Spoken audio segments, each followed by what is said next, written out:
अस्सलाम वालेकुम students, how are you. उम्मीद करता हूँ आप सब ठीक होंगे, खैर वाफियत से होंगे। अच्छा, आज जो हम टॉपिक स्टार्ट करने जा रहे हैं वो हमारे पास है 1.4 टॉपिक है, चैप्टर नंबर 13 यानी first chapter of secondary class का average translational kinetic energy of gas. यानी पीछे हमने पढ़ा था जो प्रीवियस टॉपिक, उसमें हमने पढ़ा था pressure in a gas and derivation of P V is equal 1/3 mn mean square velocity या मीन स्क्वायर स्पीड। तो यहाँ से हम देखते हैं कि जो average kinetic energy of gases है वो क्या होती है। यहाँ से हम जैसे टॉपिक के नाम से हमें पता चलेगा कि जो गैस की काइनेटिक एनर्जी है उसके बारे में हम देखना चाह रहे हैं। गैस के जो मॉलिक्यूल्स होते हैं वो किस तरह ट्रैवल करते हैं, उनकी काइनेटिक एनर्जी किस तरह इंक्रीज या डिक्रीज़ होती है, टेम्परेचर के साथ उनका क्या रिलेशनशिप है, टेम्परेचर के बढ़ने से या कम होने से काइनेटिक एनर्जी जो है मीन काइनेटिक एनर्जी वो क्या होती है, ज़्यादा होती है या कम होती है। तो यहाँ पे हम जो देख रहे हैं इसका हम रिलेशन भी यही करना कि इसके average translational kinetic energy of a gas is the average kinetic energy possessed by a molecule due to random translation. ये हमने पढ़ा था कि एक अगर गैस कंटेनर है हमारे पास, इसके अंदर 100,000 बिलियन में या मिलियन में गैस पार्टिकल रैंडमली मूव करते हैं, तो उनकी रैंडमली मूव करने से जो उनकी ट्रांसलेशनल काइनेटिक एनर्जी है या उनके अंदर जो एनर्जी वो पोजेस करते हैं उसे हम कहते हैं translational kinetic energy. It depends on absolute temperature. हाँ, यहाँ पे देखिए कि इनकी जो काइनेटिक एनर्जी है वो डिपेंड करती है टेम्परेचर के ऊपर।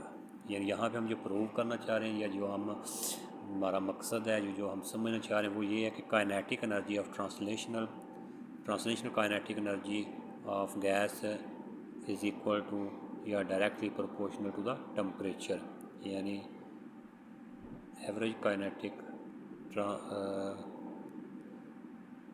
Translational kinetic energy directly temperature. तो यहाँ पे हमारे पास ये 3/2 के भी कांस्टेंट, यानी हम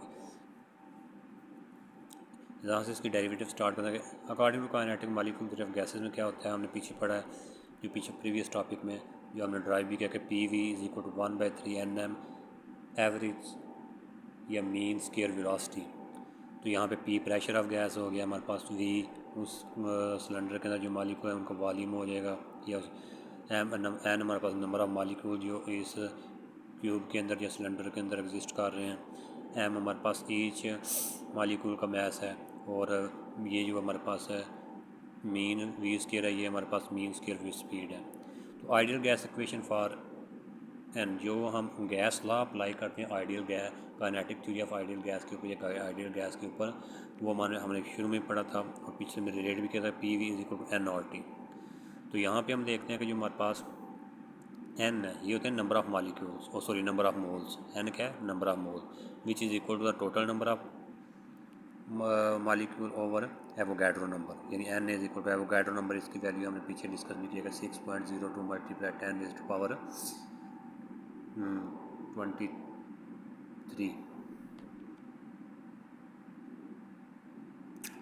सो यहाँ पे जो एन की वैल्यू हमने एन इसकी जगह पे जो नंबर ऑफ मोल्स हैं वो एन ओवर एन ने पुट कर दिया is equal to R T. ये हमारे पास इक्वेशन बन गई 2, वो वाली हमारे पास इक्वेशन 1 है।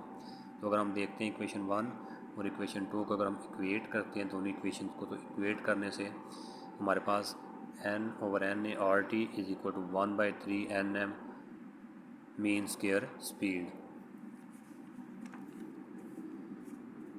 तो यहाँ पे अगर देखते हैं हमारे पास एन से कैंसिल हो जाएगा, तो R T over N is equal to 1/3 mv² R M S यानी रूट मीन स्क्वायर वेलोसिटी, यानी ये हम इसको इसके कंसिडर कर सकते हैं। तो ये हमारे पास जो बन जाती है 3 और ये 3 डिवाइड हो रहा है, उधर जाकर मल्टीप्लाई हो गया, तो 3 R T over N is equal to mv² R M S, ये हमारे पास बोल्ट्जमैन फैक्टर है। यानी आर इसको हम इस फॉर्म में रीअरेंज करके लिखते हैं कि एम इधर मल्टीप्लाई इधर आकर डिवाइड हो गया। तो रूट मीन स्क्वायर स्पीड अगर निकाल दो तो स्क्वायर रूट लेते हैं, तो रूट मीन स्क्वायर स्पीड हमारे पास 3 RT mn स्क्वायर रूट में आ जाता है। एवरेज काइनेटिक एनर्जी इसमें हम देखते हैं कि इक्वेशन जो हमारे पास पीछे 3 थी उसको डिवाइड भी किया 2 पे ऑन बोथ साइड। क्योंकि हम काइनेटिक एनर्जी उसकी का रिलेशन देखना चाहते हैं टेम्परेचर का, टेम्परेचर अगर गैस मालिक्यूल्स का इंक्रीज़ करता है डिक्रीज, या टेम्परेचर पे जो kinetic energy translation kinetic energy of gas है वो किस तरह डिपेंड कर रही है। तो इक्वेशन को जो 3 ये वाली को दोनों तरफ 2 से डिवाइड कर दिया, तो 1/2 mv² RMS is equal 3/2 kBT।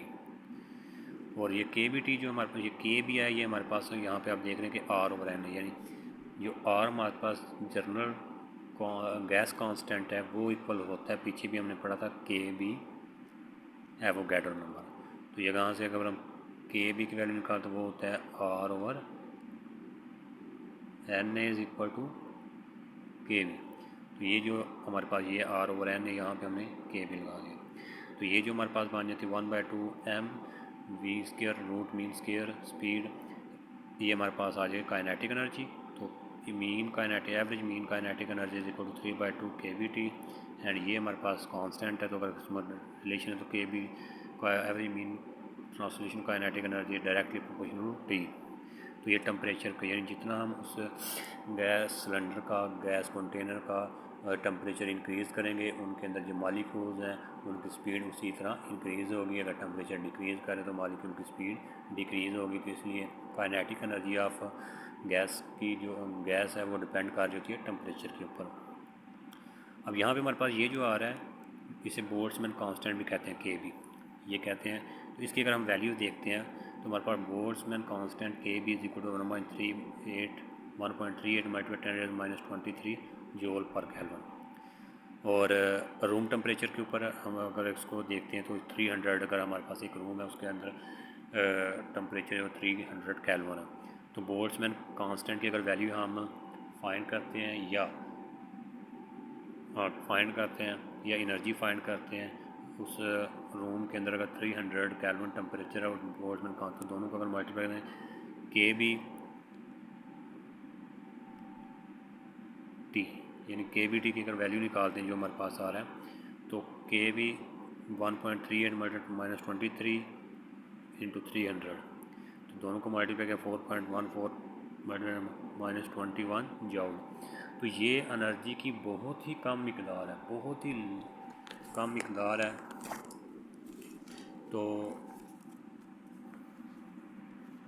ये एनर्जी की बहुत, तो इसको अगर हम जूल को इस्तेमाल करके अगर हम इस एनर्जी को इलेक्ट्रॉन वोल्ट में कन्वर्ट कर लेते हैं, इलेक्ट्रॉन वोल्ट में यूज़ कर लेते हैं, तो वी नो दैट आप सब इससे फैमिलियर कि 1 इलेक्ट्रॉन वोल्ट इक्वल 1.6 × 10⁻19 जूल, और 1 जूल हो जाएगा इलेक्ट्रॉन वोल्ट ओवर 1.6 × 10⁻19।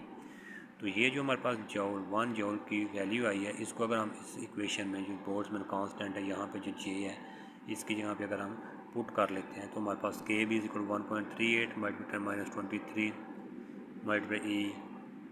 EV पर केल्विन ओवर, तो इसको इस पर डिवाइड करें तो 8.62 10⁻5 इलेक्ट्रॉन वोल्ट पर केल्विन आएगा।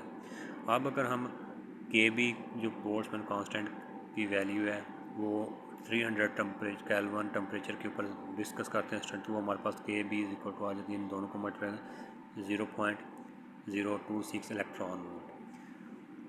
वो इसके अलावा अब हमने देखते हैं अगर रियल लाइफ में जो हमारे पास एग्जांपल्स हैं कि कहाँ पे जो ये average kinetic translation average kinetic energy in gases हम अप्लाई कर सकते हैं। तो बुक के ऊपर ये शार्ट क्वेश्चन में आ जाता है, वो वहाँ पे लिखा भी हुआ है बड़ी कि फॉर एग्जांपल हम इसको लेते हैं पॉपकॉर्न में और टायर के अंदर, जब कार के टायर के अंदर हम हवा फिल करते हैं, तो ये हम रियल लाइफ का एग्जांपल लेते हैं। तो पॉपकॉर्न क्या होते हैं, ये छली के दाने होते हैं जो आप बड़े शौक से खाते हैं साथ। तो जैसे उन छली के दानों को हम उस कर्नल के अंदर डालते हैं स्टीम, तो उस कर्नल की जब हीट आप बढ़ाते हैं तो उसके अंदर ये जो छली के दाने होते हैं, ये इनके अंदर जो क्या होती है मॉइस्चर होता है वो ट्रैप हो जाता है, बिल्कुल खुश्क हो जाती है। इन दो ही चीज़ होती है, एक उसमें मॉइस्चर होता है पानी होता है, दूसरे उसमें एक स्टार्च होती है। तो मॉइस्चर जब ट्रैप हो जाता है वो बिल्कुल खुश्क होकर फटना स्टार्ट करते हैं तो उसमें एक मादा होता है जिसे हम स्टार्च कह रहे हैं, वो बाहर की तरफ निकल आता है और वो आप देखते हैं कि पॉपकॉर्न की शक्ल में हमारे पास आ जाता है।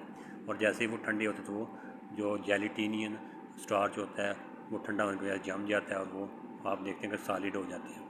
इस तरह अगर हम कार के टायर के अंदर हवा फिल करवाते हैं तो उसके अंदर जो एयर मालिक्यूल्स हैं उनकी कोलिजन बहुत ज़्यादा बढ़ती है। जितनी हम उनके उस टायर के अंदर हवा को फिल करते हैं उसके मालिक्यूल्स की तादाद बढ़ेगी, लार्ज नंबर ऑफ पार्टिकल्स होंगे उसके टायर के अंदर, उनके आपस में कोलिजन बढ़ेगी।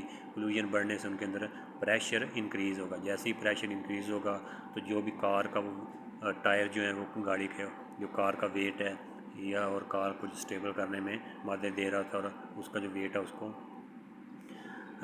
उठाने के काबिल हो जाता है और स्मूथली जो गाड़ी चलना स्टार्ट हो जाती है। तो ये दो हमारी रियल लाइफ में एग्जांपल हैं जो हम इस टॉपिक का रिलेटेड काफ़ी शॉर्ट क्वेश्चन में आ सकती है। तो ये आज का हमारा टॉपिक था average translation kinetic energy in gases. तो उम्मीद करता हूँ स्टूडेंट ये आपको अंडरस्टैंड हो गया होगा। ये लॉन्ग क्वेश्चन है, इसको ध्यान से याद कर लीजिएगा। ओके, अल्लाह हाफिज़।